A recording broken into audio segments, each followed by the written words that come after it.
on the end, not flat, as is the platform on the nipple. I want the two to be slightly rounded. If you have them too squared off, sometimes the bit will make contact with those sharp edges and then you end up with problems. I'm going to go over here and give this a try.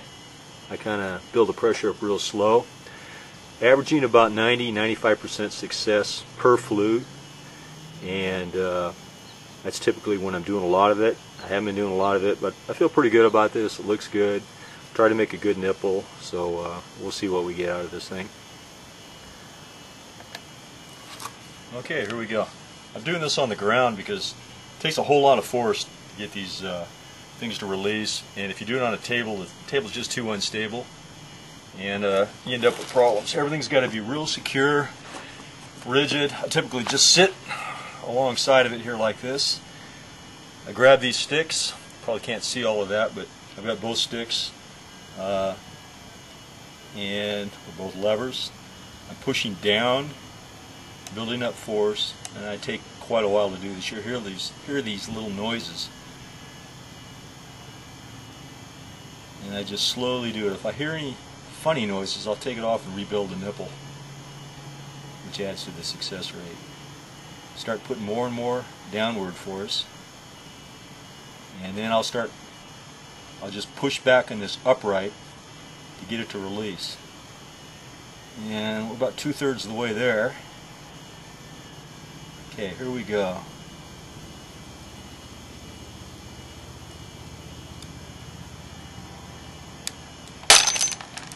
Okay, I'll take it out of there and show you.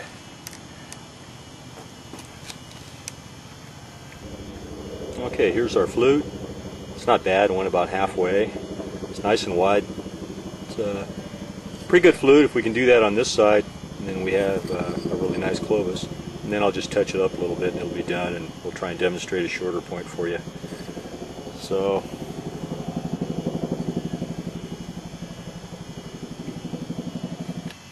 okay, here's the nipple made for the second face, and it's well isolated. You can see this area right in here, nice and low. That'll help it release with less force. And you want your nipple also pretty close to the center line so that the completed point is very thin in between the flutes. Otherwise you have a thin skimming flute and the point actually ends up being really thick between the flutes, and the real ones just weren't like that. That's the whole purpose of the flute, was for hafting. So try and get you a little better close up here. It's well ground.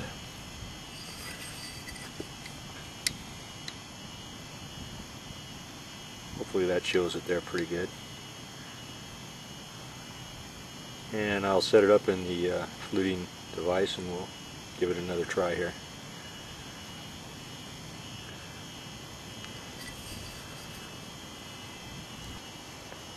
Okay, I've got the camera set back a little further this time, so give you a little better shot of how these levers are actually controlled in there. I've got the bit in the right place, so it's just a matter of pushing down. I grab this, begin pushing down just a little bit, and I take the lever. Not sure what that noise is.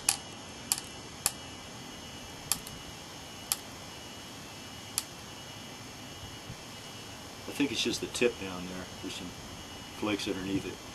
Okay, I start pushing down, building up force slowly.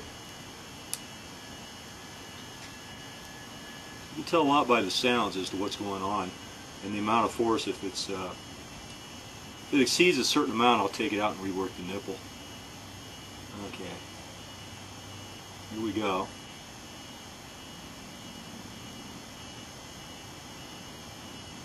I'm pushing down fairly hard now. Not quite there, maybe 80%. Just about there. Now I take my upper hand and pull it back toward me to actually get the crack to start traveling and get the flake to release. Here we go.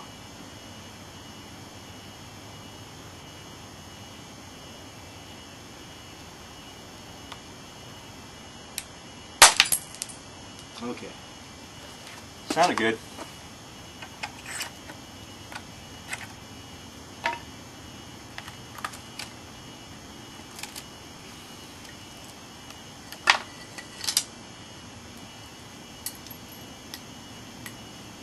I'll pick that off of there the rest of the way, and we'll show you here in a second. But there's what we got, and this I can peel off with a pressure flaker, and we'll give you a better shot of it. Okay, here's our second flute, and pretty similar to the first. About the same width, same length, just a quarter of an inch shorter perhaps. Here's actually between the two flutes. It's nice and thin the way we want it, and that's right in here for hafting. Here's side one flute. What needs to be done now is a couple pressure flakes right in here and here, as well as here and here. You'll see this on the originals, and that's just to reduce the thickness right here and here, because the flake after all is elliptical, and you end up with a little bit of mass right here and here.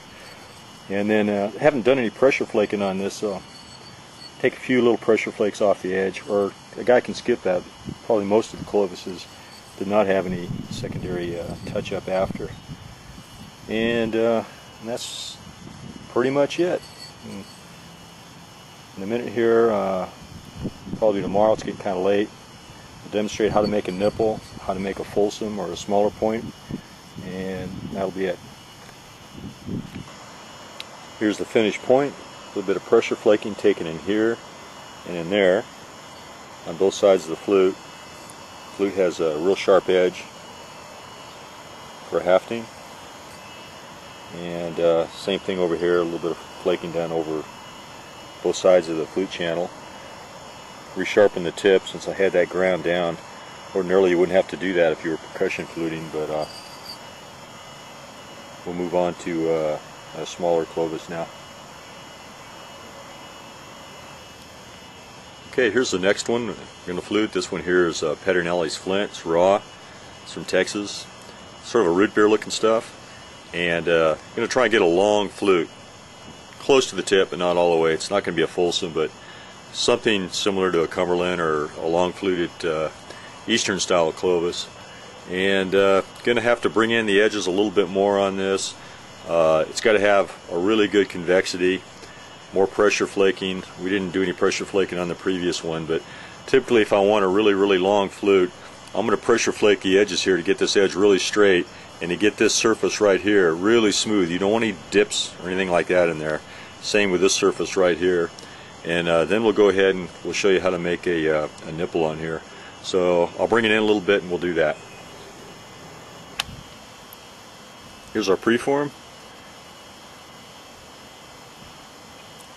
Marked in pencil right in here where we want to locate our nipple, right there.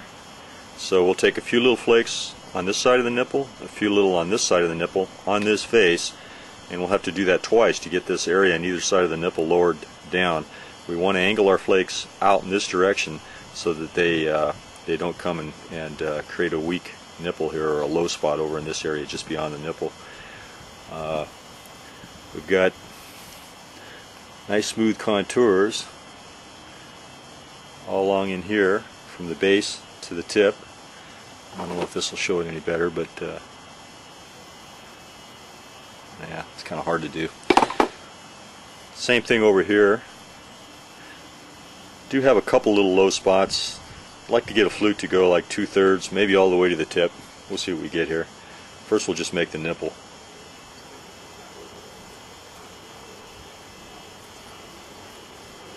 I'll just start off here. Let's see if we're in the viewfinder here. Okay.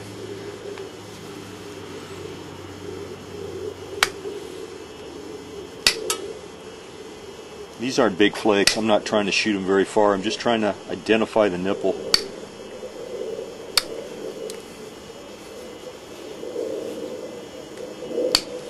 Same thing over here. Remember, I'm pushing them out, not straight in, but out.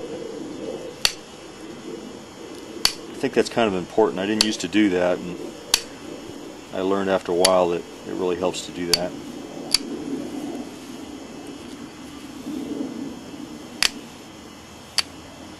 You don't want your nipple too wide, and this one's going to take a pretty